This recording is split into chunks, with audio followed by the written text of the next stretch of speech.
The teacher gave my daughter a 0, so I graded her outfit. Last Tuesday, I was sitting in the conference room of Lincoln Elementary School, Columbus, Ohio. I was expecting to hear wonderful things about my daughter because honestly, she's sweet, smart, and somehow more stylish than me. But her 5th grade teacher, Miss Jenkins, opened with, "Your daughter has been quite disruptive lately." In my head, I thought, troublesome. Meanwhile, my daughter, as if asking for a snack like she always does, looked at me and said, "Mom, please." Miss Jenkins shuffled her notes like she was reading a police report and said, "She got a 0 on her science project." At first, I thought maybe she just forgot to turn it in. But no, she refused to present it. My daughter sat there in her little puffy jacket, swinging her legs, sucking on a blow pop, totally unbothered. "Why didn't you present?" I asked. "Because," she said, "my volcano looked like a cake and I should have baked it." She explained this as if it were the most ordinary thing in the world. Ms. Jenkins added with a serious face, "It looked like it had frosting." Ma'am, that so-called frosting was red lava paint from Dollar Tree. Then my daughter chimed in, and if they really want to see a volcano, they should watch a documentary. So yes, my child basically roasted herself in front of the whole class. I wanted to laugh because imagining the kids staring at her all day whispering volcano cake was hilarious, but deep down, I was already plotting payback. Still, I stayed calm, told Ms. Jenkins we'd work on her participation, and then took my daughter out for ice cream. 2 days later was career day. Parents were invited to talk about their jobs. I showed up early, Starbucks in hand, hair done. My daughter, grinning like she knew exactly what was coming, stood next to me. Then Ms. Jenkins walked in wearing a neon green blouse and bright orange pants, though she looked like a cross between a traffic cone and a highlighter. "Good morning, class," she began. I raised my hand. She looked a little surprised.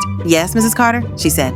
"Just one quick question before you start," I said. "Did you mean for your outfit to look like that?" I winked, as if I couldn't decide whether she was tropical fruit salad or a runaway parrot. The kids burst into giggles. My daughter nearly crushed her juice box trying not to spit it out. Ms. Jenkins tried to continue, but I cut in. "Sorry, since we're talking about careers, I thought we could also talk about presentations. You know, like my daughter's volcano." The room went silent. Every 10-year-old in there suddenly turned into a live comedy audience. My daughter leaned over and whispered, "Mom, this is better than Christmas." I pulled out a small clipboard and started grading her outfit. Color coordination, D, creativity, C, overall impression. "Maybe don't wear this again." A kid in the back shouted, "Whoa, that's savage." I just smiled sweetly, and then I saw it, her face fell, the same way my daughter's had when she got a 0. That was the moment I had been waiting for. I stood up, kissed my daughter on the forehead and said, "Class, remember presentation matters, and so does kindness." Then I walked out slowly, like I just dropped the mic at Madison Square Garden. The following week, my daughter presented her volcano and got an A. Ms. Jenkins didn't say a word about frosting. Sometimes the sweetest revenge is served with a smile, written on a clipboard.